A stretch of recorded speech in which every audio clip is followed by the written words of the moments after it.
They say life isn't fair. But Herb Cohen would smile and whisper, that's because life itself is one long negotiation. Every day, you're negotiating something. Your salary, your schedule, your relationships, even your sense of peace.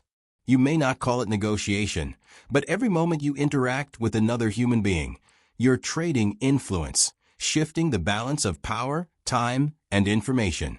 Now think about that for a second. How different would your life be if you knew how to influence outcomes, not with manipulation, but with understanding?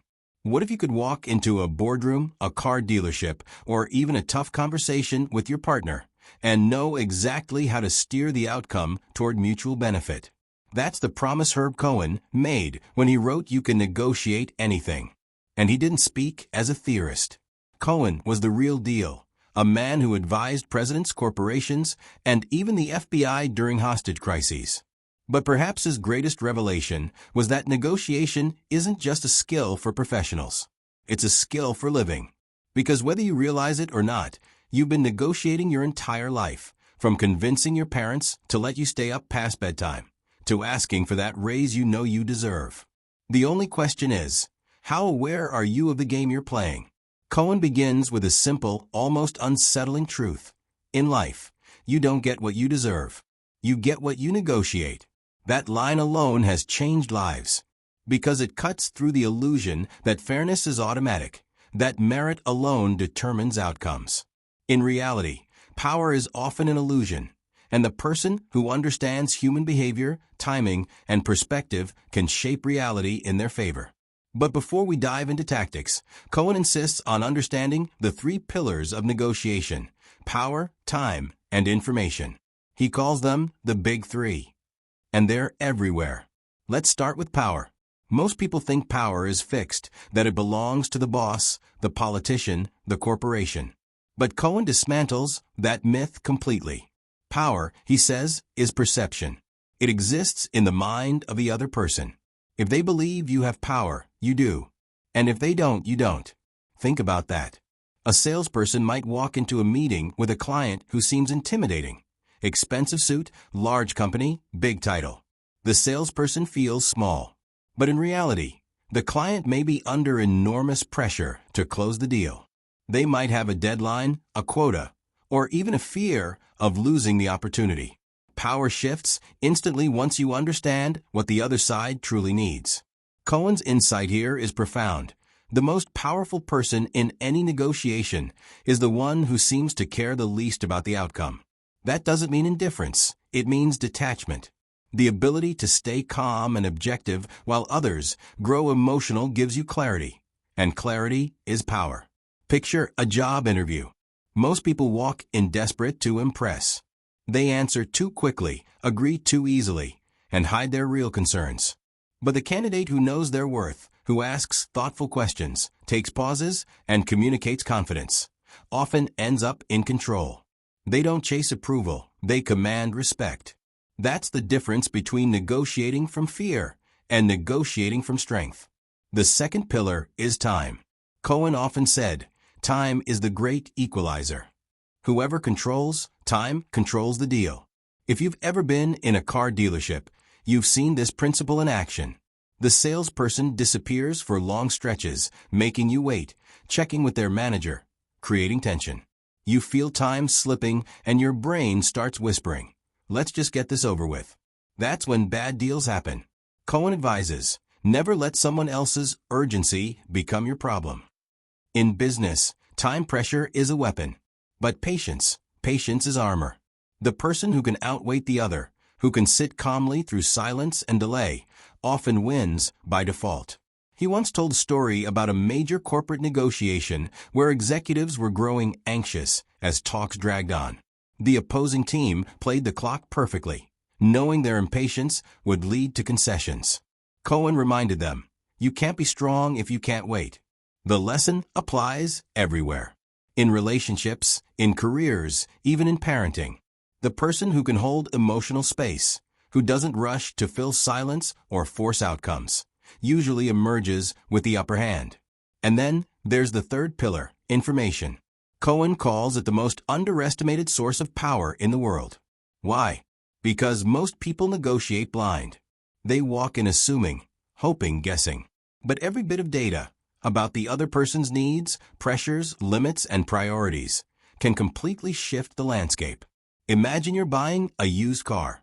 You know the seller's asking price, but what you don't know is how long it's been on the lot, whether the dealership has monthly quotas, or how desperate they are to move inventory. With that information, your leverage changes dramatically. Cohen once helped a company renegotiate a contract that seemed ironclad. Everyone believed the vendor had all the leverage.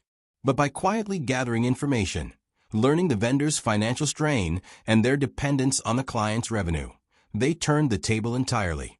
What seemed impossible became inevitable. That's the power of preparation. But Herb Cohen's genius wasn't just in teaching tactics, it was in teaching attitude. He called it the negotiating mindset. He believed that most people fail at negotiation not because they lack skill, but because they take it too seriously. They panic. They overthink. They forget that negotiation is, at its heart, a game. He'd say, if you treat life like a game, you'll play better. Why? Because games require strategy, patience, and perspective. But they also demand that you keep your emotions in check. You don't take losses personally. You learn and adjust. You don't fear risk. You calculate it. Cohen had a favorite phrase. You can care, but not that much. It's the golden rule of negotiation. Care enough to stay engaged, to listen, to empathize, to plan, but not so much that losing feels like death. Emotional overinvestment clouds judgment. Detachment brings wisdom. Picture a homeowner selling their house. One seller obsesses over the outcome, rejecting every offer that feels too low. Another seller understands market realities, listens objectively, and negotiates calmly. Guess who closes faster and happier? Cohen's approach wasn't cold, it was pragmatic. He believed negotiation worked best when both sides walked away satisfied, maybe not thrilled, but respected. Win-win wasn't just a cliche, it was the secret to long-term success. Because every negotiation plants seeds for the next one. If you pressure or deceive your counterpart today, you might win the battle, but you lose the relationship. Cohen understood that real power wasn't domination, it was influence. He shared an example from a labor strike in the Midwest. The company and the union had hit a wall. Tension was high, morale was low, and communication had broken down. Cohen was brought in as an advisor. Instead of starting with demands, he began with understanding. He asked both sides what they feared most. Within hours, the tone shifted. The union admitted they feared layoffs. The company admitted they feared bankruptcy. Both sides realized they were negotiating not against each other, but against uncertainty. That's when progress began. Empathy, Cohen realized, was the most underrated negotiation skill on earth. To influence people, you must first understand them. And understanding requires listening, not just to words, but to emotions. Negotiation isn't combat, it's choreography. And when you treat it that way, the dance becomes smoother, more human, and ultimately more successful. The most powerful negotiators aren't always the loudest in the room. They're the ones who listen, observe, and speak with intention. Herb Cohen understood that negotiation is as much about psychology as it is about persuasion. Every gesture, every pause, every silence communicates something. He liked to say, people don't always tell you what they think, but they always tell you how they feel. That one sentence can change the way you see the world. In a corporate meeting, a manager might smile and say, "We're happy with your proposal." But their body language, the crossed arms, the subtle tension, tells another story. In a relationship, a partner might say, "I'm fine," when they clearly aren't. In both cases, the negotiation isn't about the words, it's about the emotion behind them. Cohen taught that to become a master negotiator, you must develop the ability to read those signals, the micro moments that reveal truth. Because when you understand what someone truly feels, you hold the key to what they truly need. He told a story about negotiating with a client who refused to budge on price. Everyone on Cohen's team was frustrated. But during a coffee break, Cohen noticed something small. The client kept mentioning the pressure from his own boss, how failure would make him look bad. That was the opening. Cohen reframed the deal not around price, but around protection of reputation. He offered flexibility that made the client look competent to his higher-ups. Within an hour, the deal was closed.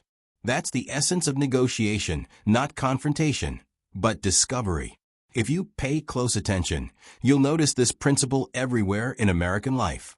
The best salespeople aren't those who talk the most. They're the ones who ask the right questions. The best leaders don't issue orders. They create alignment. The best parents don't force. They guide. All of them are, in their own way, negotiating understanding. But emotional intelligence isn't just about reading others. It's also about managing yourself. Cohen warned that emotion is the most dangerous negotiator in the room. Anger, pride, fear, they cloud logic and distort perspective. When you lose your temper, he said, you lose your advantage. Imagine a customer arguing with a cable company representative about a billing error. One person yells, the other gets defensive, and the call escalates nowhere. But a calm, patient tone changes everything. I know you're doing your job. I just need your help understanding this. Suddenly, the representative's guard drops, and the negotiation begins to work with emotion instead of against it. Cohen's point was timeless. People are emotional creatures first, rational second. The more emotionally charged a conversation becomes, the more control you have if you remain calm. He called this the power of cool. In the 1970s, when Cohen was consulting with the FBI during hostage negotiations, this principle saved lives. He noticed that the negotiators who stayed calm under stress, who empathized without panic, often achieved better outcomes. Emotional neutrality doesn't mean apathy, it means presence. It's the ability to hold space in the middle of chaos. In business, the same truth applies. When a startup founder faces investors, nerves can destroy credibility. But the one who remains calm, who asks questions, listens, and responds strategically, earns respect. The cool head isn't the one with no emotion. It's the one who channels emotion into clarity. Cohen often said that negotiation is the art of letting the other person have your way. It sounds paradoxical, but think about it. The best negotiators don't push people into agreement. They guide them to believe the solution was theirs all along. That's how real influence works. It's invisible. You can see this dynamic in politics, in business, even in parenting. When a manager makes an employee feel ownership over a new policy, resistance fades. When a parent allows a teenager to choose between two acceptable options, cooperation increases. Cohen believed that people crave agency. If you make them feel cornered, they push back. If you give them a sense of choice, they walk with you. He once joked, even the most stubborn person in the world will move an inch if you make it feel like their idea. Negotiation, at its heart, is about alignment of interests. You don't force outcomes, you design them. That's why Cohen emphasized preparation above everything. You can't improvise influence. You have to understand the landscape, the needs, motivations, constraints, and fears on both sides. Before any negotiation, he'd advise people to answer one simple question. What's important to them? Too many people walk into deals thinking only about their own goals. But the real game begins when you step into the other person's mind. What do they value? What pressures are they under? What would make them feel like they won? That's when creativity enters the room. He gave an example from a contract dispute between two major U.S. companies. Both were stuck in a deadlock over price. But Cohen asked a simple question. If we can't move on price, can we move on terms? That question unlocked everything. One side agreed to a slightly longer contract in exchange for stability. The other gained guaranteed revenue. Nobody lost. They just changed the playing field. Cohen called it expanding the pie. Instead of fighting over limited resources, smart negotiators create new forms of value. It's a principle that applies far beyond boardrooms. In marriages, for instance, partners often fight over surface-level issues, chores, schedules, decisions. But underneath, the real negotiation is about respect, recognition, and emotional needs. Once you uncover those deeper layers, compromise becomes possible. In communities, neighbors may argue about policies or space. But once they understand shared interests, safety, harmony, fairness, they can build together. Cohen understood this better than most. He believed negotiation was a tool not just for winning, but for connecting. It reveals that people, no matter how different, often want the same things: respect, understanding, and security. That's why he considered negotiation a moral art. Because done right, it transforms conflict into cooperation. But let's be honest, not every negotiation ends in a handshake. Sometimes you're up against people who play hardball. Those who bluff, manipulate, or bully. What then? Cohen had an answer for that too. He believed that every tough negotiator eventually exposes their weakness. The trick is to stay patient enough to see it. He told the story of a corporate executive known for his aggressive tactics, yelling in meetings, using silence as intimidation, walking out mid-sentence. Most people caved. But Cohen taught his team to mirror his calm. They waited him out, matched his pauses, and refused to be rushed. Eventually, the executive lost steam because his power relied on reaction. Once denied that fuel, he deflated. It's a lesson in psychological Aikido, using the other person's energy against them. Cohen's strategies were never about domination. They were about understanding human behavior so deeply that manipulation lost its power. He also believed humor was a secret weapon. When tension rises, a little laughter disarms defensiveness. A well-timed joke can transform a battle into a conversation. Because humor signals confidence, and confidence is contagious. In one famous story, a negotiation seemed doomed over a petty dispute about office space allocation. Both sides were red-faced and exhausted. Cohen, sensing the absurdity, cracked a dry joke about how at least no one's fighting over the break room coffee. The room erupted in laughter, and within minutes, a new solution emerged. Sometimes, progress begins the moment someone stops taking themselves too seriously. That's what made Herb Cohen unique. He didn't see negotiation as pressure. He saw it as play. A game of curiosity, humanity, and learning. He once said, "You don't have to be brilliant to negotiate well.